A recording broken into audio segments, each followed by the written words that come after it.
Yesterday, or was it yesterday? Sunday. It may have been, no, the Sunday before last. My pastor asked a question.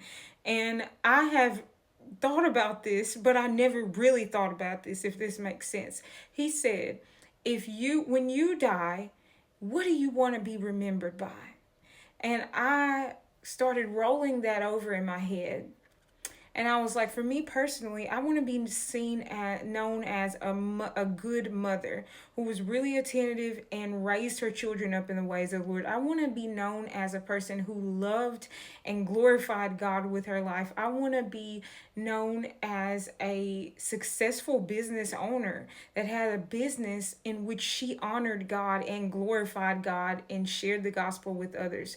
I want to be known as someone who was generous. Like when I leave here, these are the types of things I want other people to say about me. So I'll ask you, what do you want to be known by? Really think about this because this is important for the next question that I'm going to pose to you that I felt the Lord pose to me. Okay, now, what are you doing today to make sure that that is a reality when you do leave this earth? If you leave before the Lord returns, of course.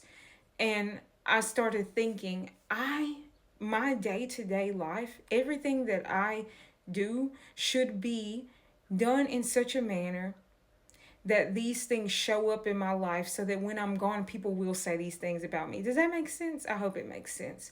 And this is not vain or conceited, but this is, or even work, but this is just considering the fact that you and I were created on purpose.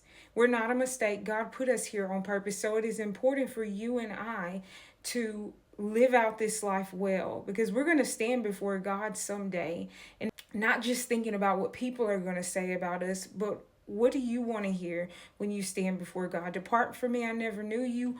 Or do you want to hear, well done, thy good and faithful servant? That's what I want to hear. So I encourage you to think about that.